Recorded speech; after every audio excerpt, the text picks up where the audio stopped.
all the coaches we've talked to pretty much, and the DBs yesterday have talked about Landers' speed.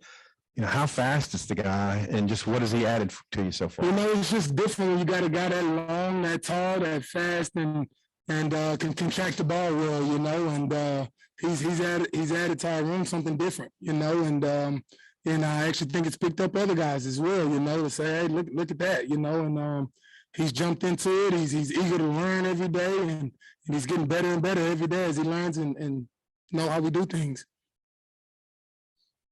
He wasn't here in the spring, but him being an older receiver, that allowed him to kind of pick up things maybe quicker than, say, the two high school kids that weren't here in the spring. Yeah, you're exactly right. I mean, he gets it. He knows what college football is all about. He went from SEC to playing the MAC for a little bit and coming back to this SEC. He knows, what to expect, so he's not, that bright-eyed kid coming in like everything's surprising him. He knows what to expect. He knows he needs to learn, and I have to be ready for my moment, for my opportunities. Made progress from the spring, summer, now to preseason. I'm guessing you're saying Hazelwood, right? Yeah. Yes.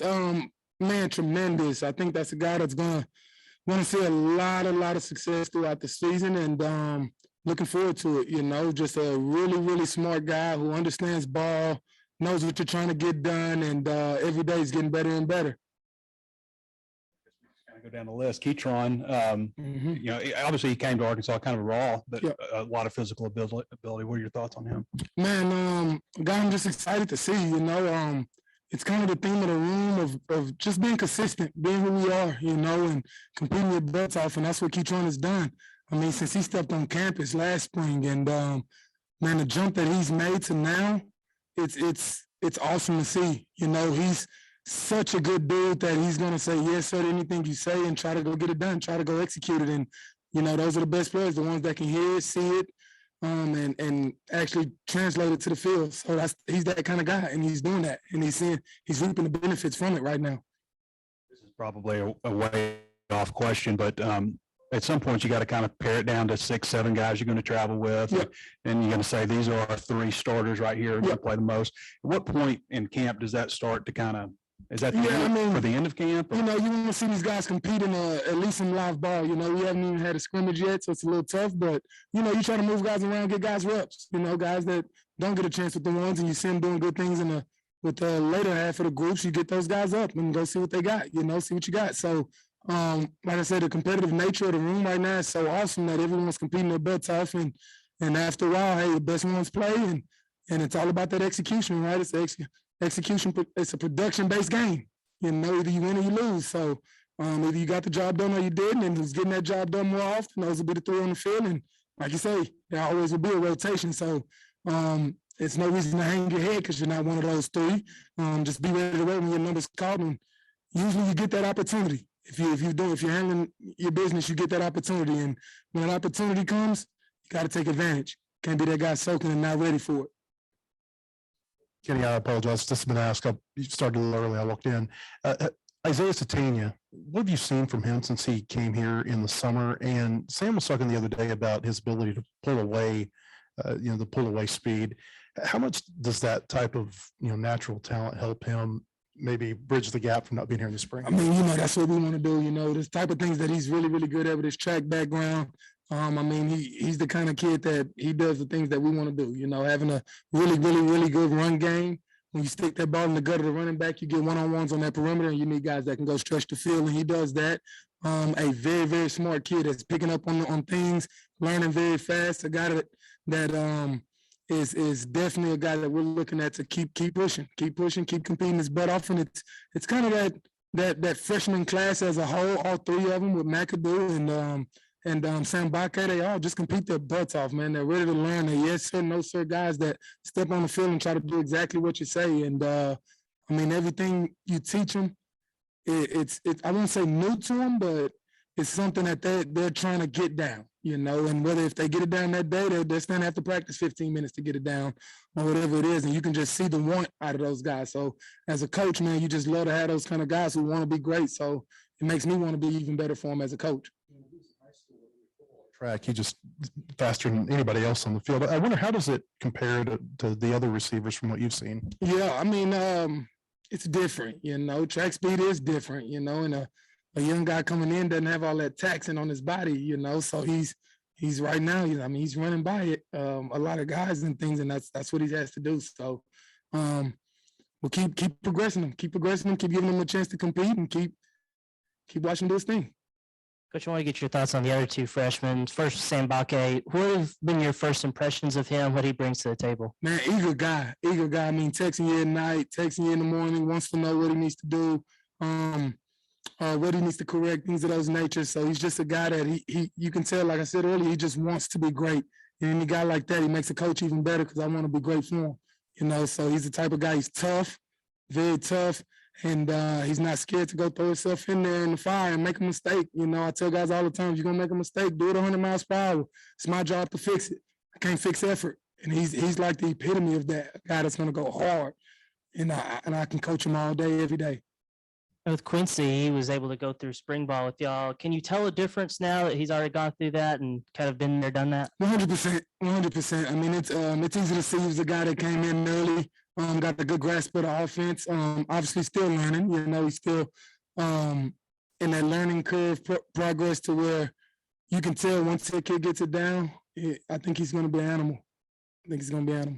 Coach, I want to go back to Sam Bakke for a second. Saw him today at practice. He made a nice catch on a 50-50 ball. Yeah. Kind of what role do you see him having? I know he's just a freshman, but Yeah. it seems like, you know, he looked really comfortable doing something like that. Yeah. Don't really want to define roles quite yet, but I do think he's a guy that's competing his butt off, you know, trying to get on that bus, trying to get on the plane. And right now he's putting himself in a good position to do that. So he needs to keep coming along, keep learning. And as he learns the playbook even more and more and more and learn defenses more, he's going to put himself in a really, really good position. So he's just got to keep going. Part of this to be determined, Kenny, but how much are you counting on how much do you expect to have Malik Hornsby a receiver this year? That's a really good question. I mean, he's different out there, you know, so he's a guy that we want to throw him out there, be smart about it all, and let him go get a chance to affect the game, you know, because he has that ability of whatever he's doing out there. With his quarterback, wide out, split out, wherever it is. I mean, he's got a chance to affect the game in a positive way. And so we want to give him that chance.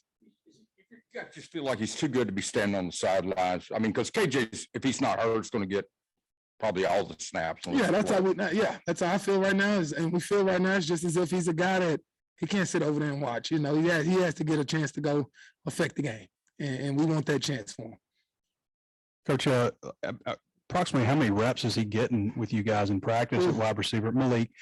And I know what you said, my bad. yeah, and in the meeting rooms, is he doing any wide receiver meetings? No, he's all quarterback meeting. You know, he's a quarterback. And approximately, I know off the top of my head. I mean, we're trying to get the kid enough reps to know what he's doing. You know what he's doing. Go out there, catch a few balls, be able to go out there and compete and go execute. You know.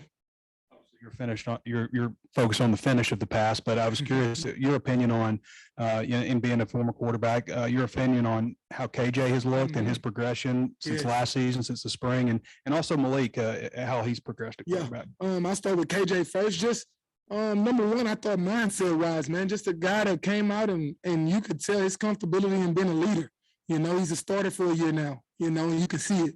He's a guy that's talking more now, that's coming to the sideline, talking about what he's seeing more, talking to the wideouts more, what he wants, what he sees for those guys in order for them to be successful, you know, things of that nature. So it's more in that leadership factor that I see he's progressed. Malik just been a year older in the offense. You can tell he's knowing what he's doing out there. You're able to move him around more and do things with him to help him affect the game and things of that nature. So I think both been a year within the offense and actually seeing that time on the field from last year, those guys have progressed in the leadership roles and the roles of being able to bring the offense together as a whole, you know. Seniors like Tyson and Davion Warren, and then your biggest producer. I'm wondering who is the loudest leadership voices in your room? Oh, yeah. I mean, number one by far it'd be Jaden Hazelwood. I mean, he stepped in, an older guy that's played some ball, seeing it at another place, another conference and things. He steps in and a really, really smart guy who understands what's going on around him. And he steps up. He steps up and he talks, you know, So he's able to lead guys on. I do think Warren Thompson is a leader guy. He's not a big talker. He's going to lead by example. You know, he will help the young guys as much as he can. He's not a raw guy. You know, he's not that, but he is a guy that's going to go out there and lead by example, show guys how it's done. So I'm very proud of where he's at right now. A couple of days ago, we were leaving the field, and you might see this kind of stuff all the time. But we were leaving the field, and Hazelwood made a catch beyond Catalan with one hand like this. Have you seen anything more like that? Or Well, that's what I told him. I'm sorry. That's what I told him he has to be. You know, he's that guy. He's that guy that when we give you a chance, man, you go make the play. You know, it's not almost, it's not 50-50. It's not anything of that nature. It's, hey, it's my ball in the air. And that's what you got to be. And he takes it on full force. He wants it. You know, he asks for it. And so I think he's a guy that takes it and he knows if he wants to be a leader, he has to go show it. He can't just talk about it. So that's what he does. You mentioned Warren a minute ago, consistency with the deep balls. I think maybe something you talked to him about. What have you seen from him in the camp? I'm going to say consistency is the entire group as a whole. With us being so young, you know, the older guys in the room are guys that came from other places to where that we have to be consistent as a group. And talking to him, that's one of the biggest words I use in the room. I use with him. You know, he knows it. And him just being a consistent guy on and off the field is only going to help him on that next level. And I think he's doing those things to make that step. Curious with all the one-on-one stuff y'all have done so far, have any of the DBs kind of stood out to you that have been particularly tough on you guys? Man, I love it. It's iron sharpening iron out there, man. It's a bunch of them, man. They're out there competing their butts off. You know, it gets very, very competitive at times, and we love it. You know, that's what camp should be. You know, they shouldn't bully us. We shouldn't bully them. You know, if we want to be a great team, it should be back and forth action. It should be very competitive. And you can tell in one-on-ones, man, I tell my guys all the time, one-on-ones is an offensive drill. And there's contested stuff every single time. When that ball's in the air, it's contested. And that's how you know you're playing against a really, really, really good defense. I mean, I don't want to point out one or two of them because there's so many of them, man, and they're competing their butts off. Coach Bowman and Coach Odom got those guys working, and it's only making us better. And I make sure to mention it to them every day. Every rep, I want to make sure those guys know, like, hey, we want to bring it, and I want y'all bringing it, and thank y'all. Y'all are making us better. So when y'all see something happen on Saturday, know that was because of you. Patrick, going on Thursday, I'm wondering what you think about the physicality component for your group. Yes, I mean it's you never seen a football game won without physicality, you know. So it's something that I preach on that perimeter with our run game. I mean that back's not getting touched to 5 to 8 yards downfield, and so now we make the touchdown blocks. And so in order for that to happen, you got to bring a certain level of physicality to the game. You know, you don't go out and see how somebody else is bringing it and match theirs. You make someone match yours, you know. And so that's the mentality we want. That's the mentality we bring. I'm happy that the leadership we got in the room, they keep that going. You know, they keep it going. They make sure that every day they know we set the tone. Talking about physicality, saw you guys had a wide receiver screen set up where you had 2 receivers blocking for the one guy who catches it. I mean, how much of an emphasis do you put on blocking there, and especially, you know, on those screens when you got to have those guys out there blocking? Exactly. I mean, a bunch. I put a bunch of emphasis on it for the simple fact of, you know, how good our run game is. You know, it's awesome. So, you know, as a wideout, you want a great running game. You got a great running game, you're getting one-on-ones on the perimeter. And that's what every wideout should ask for, you know. And so I feel like if whatever we're stressing, whatever we're emphasizing, we got such good guys, they're going to go out there and they're going to do exactly what we're asking them to do. And so I'm emphasizing it as much as I can. With our run game, those things on the perimeter are big for us because we throw it out there. We might get light numbers out there. If we can make one miss, it should be a big one. Thanks, sir. Thank you.